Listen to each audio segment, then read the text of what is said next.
In this video, I'm going to go over Unit 1, Lesson 2, which is about evaluating expressions and index notation. So let's start with an example. This asks us to evaluate this expression, and here is an expression that's given. We've talked about expressions. They have variables in them and numbers and operations, but this time they're giving us a little more information. They're giving us that in this example, a equals -3 and b equals 5. So they're actually telling us what numbers are represented by a and b in this problem. And therefore, we can go and do something new to this expression that we hadn't done on the previous notes. In the previous notes, we would have just simplified this, looked for things to combine, and left it as simplified as we can get. Now they're saying specifically, make a be the value -3 and make b be the value 5, and see what you can do to simplify it then. So we're going to rewrite the expression, which starts with a 6, and then in parentheses, where we see the a, we are going to replace it with the value that we know a equals in this problem, which is -3. And the a is gone. I'm replacing it with the -3. And then when I see b later in this expression, I'm going to replace it with the number that we know b is. Now, this says 3b, which does not mean that when I change it to a 5, I'm going to make the number 35. It means that I'm going to make the number 3 times 5, because 3b, if you remember, means multiplication when you have a coefficient touching a variable. So 3 times 5, and then I go ahead and finish the expression with the -5 that was at the end here. Now I have an expression with all numbers and operations, and it's just a matter of simplifying, doing integer operations in my head without a calculator. And if you need help with that, I did record a video about operations with integers for some tricks for doing that. So I'm going to go ahead and do what's inside the parentheses first, because that's what grouping symbols tell me I should do. I should simplify what's in this group, and I've got a -3 plus 2. I know that -3 plus 2 is -1. I see the 6 out front. Same time, I'm going to simplify this 3 times 5, because I know that's 15, and then bring down the -5. Now I'm going to keep simplifying. I see a 6 in parentheses, a -1, and remember when there's a number touching the parentheses, it does mean multiply. So I can do 6 times -1 to get -6. I'm going to go ahead and just bring the rest down. And now I have some addition and subtraction with numbers of different signs. I'm going to go ahead and add my negatives together. -6 and -5 is actually -11, and I have a +15, and in the end, that gives me a +4. So you do want to try to do these operations without a calculator for now. And if you need help with that, again, watch the prerequisite video. So here's the note that went with that example. To evaluate an algebraic expression, substitute a given number for each variable and simplify the result. So we're going to do a slightly harder example this time. I have evaluate this expression when x equals -1. It's tricky here because there are x's in more than one place and because the x is in -1. So this time we just want to be careful that everywhere we see x, we're going to replace it with the number -1. And when I do, I'm going to start using parentheses to do it. So before, when I replaced a b with a 5, I used multiply by 5, but I want to stop using that little dot. I want to use parentheses when I have that instead. So instead of doing 2 times x with a little dot, I'm going to do a 2 and then a parentheses, and in that parentheses, put the value of x. It's just a little bit more advanced algebra to use parentheses instead of the dot to show multiplication. I'm going to keep going with that, +4, and here I see an x, I'm going to put the -1, and the exponent, which is this little 2, I'm going to actually put outside the parentheses. This is going to be especially helpful later on when we do bring the calculator in, because we have to be really clear to the calculator about where that exponent is. It's an exponent on the number -1, not just on the number 1. Now I'm going to do some operations. So I have 2 multiplied by a -1. Remember that that means multiplication. Positive times a negative is a negative. And then over here, I actually need to do the exponent first. So you're going to do exponent before you multiply by the coefficient. So we're going to do exponent first. And a -1 times a -1 is what the second power means. It means take the number in parentheses and multiply it by itself that many times. So I'm going to take a -1 and multiply it by itself 2 times. And I know -1 times -1 is a positive.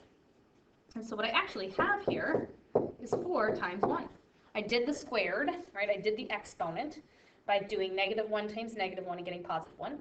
And so now I've simplified it down to just being a 4 times a +1. I can go one step further and make it a 4 because 4 times 1 is just 4. And then finally, I can add this positive and this negative, keeping the sign of the bigger number, and I get a positive 2. Just to take it one step further, this is sort of an SAT style question. You're often in a math problem asked to do more than one thing in the same problem. So this says, if x minus 18 equals negative 10, what is the value of 2x plus 4? I think this is a really great example because it brings us back to something that we've talked about in our notes previously, which is that this thing over here is an expression. X can be anything. This thing over here is something we haven't explored a lot yet, called an equation. So remember, there's a difference between an expression and an equation. In an equation, there's an equal sign, and that means that x can only really be, in this one in particular, one thing. So that when you do a number, minus 18, it gives you, oops, that's not a minus sign, a number minus 18, it gives you negative 10. So if you remember back to solving equations, maybe in an Algebra 1 class, you're going to want to do inverse operations, adding 18 to both sides, and don't worry, we will practice that a lot more in another chapter, just using this as a problem-solving example to show you something cool. So we add 18 to both sides, negative 10 plus 18 is 8, and I see that x equals 8. Well, that's not the rest of this question, because the question goes on to say, if that is true, then what is the value of 2x plus 4? And because we're in the same question, it's the same x. So if we just solved that x equals 8 in this problem, then x equals 8 over here also. And I can go ahead and substitute, like in the examples we were just doing on the previous slides, of evaluating an expression. So 2 multiplied by 8, and then we add 4, and that gives us a 20. So this is a classic sort of SAT style question where they ask you to do something and then take your answer from that and do something else with it. So they often will give you these sort of two-part questions where you get to an answer and you think you're done, and then there's more to do with it. Please note that you do want to obey the order of operations, which I mentioned on a previous slide, but I didn't actually write it out. There's a lot of different versions of the order of operations, and it's something like this, where you want to do parentheses first, which means the grouping symbols, do what's inside them. Then you want to do exponents. Then you want to do multiplication slash division. I'm going to put them at the same step because multiplication and division do actually happen at the same time in the order of operations. You just go left to right. And then same thing with addition and subtraction. They happen at the same time in the order of operations. You just go left to right. So you might call the order of operations PEMA or maybe PEMDAS. It has a lot of different acronyms associated with it. It's more important that you know what they stand for than that it's PEMA or PEMDAS.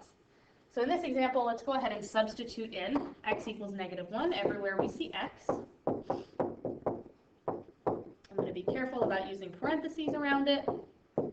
And then I need to follow the order of operations. So this example is picked out so that we could do order of ops. Order of operations says to do what's in the parentheses first, and that's literally only this -1 plus 2. There's nothing else to do in any of these parentheses. The next thing it says to do is exponents. So there's only one exponent here, and that's this squared. And that means to take the number that's inside and do 1 times 1, right? The number times itself, and 1 times 1 is just 1.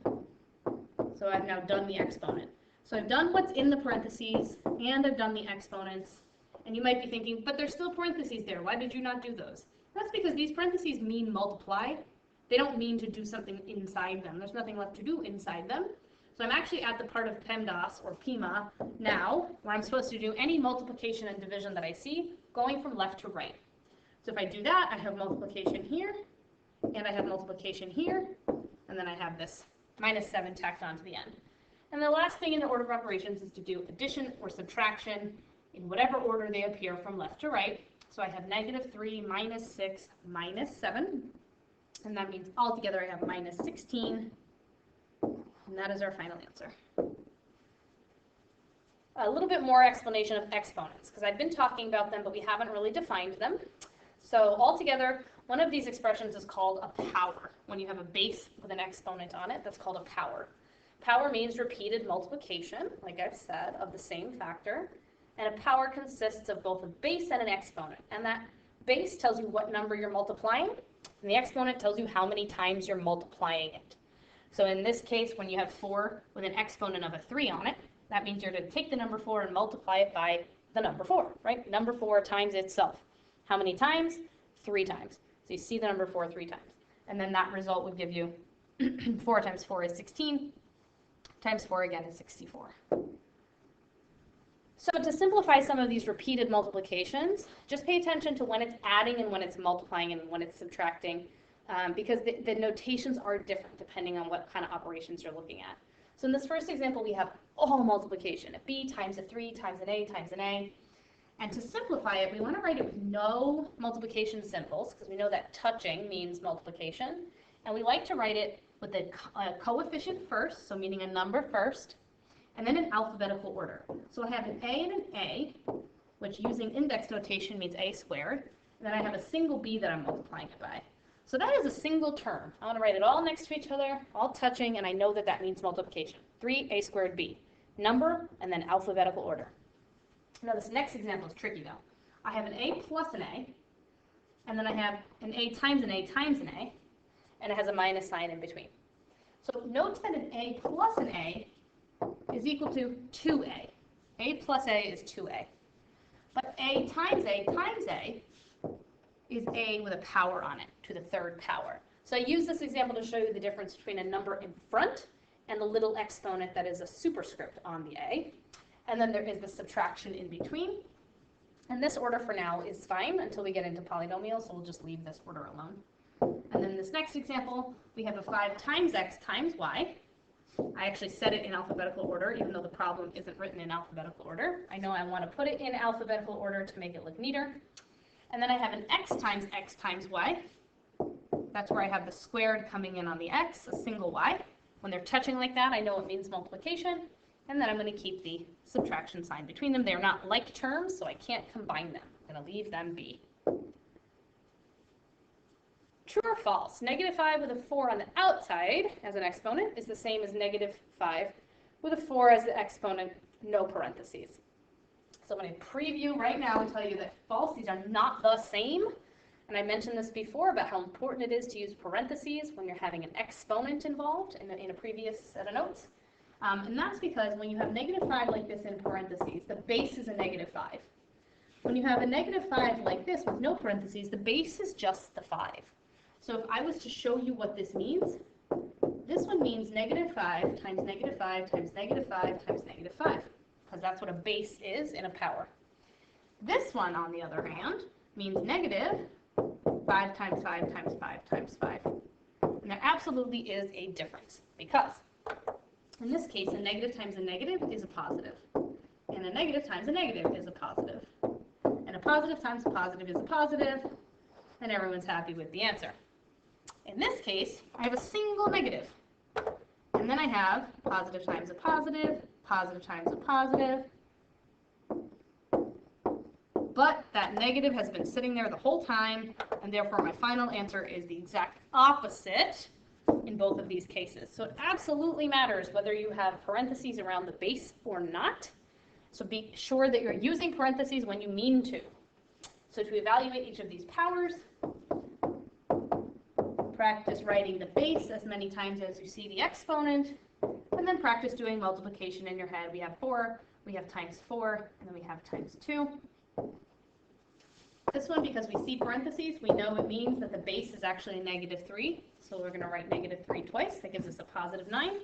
Versus this one, where the base is just the number 3, and the negative just stays, and that gives us a negative answer.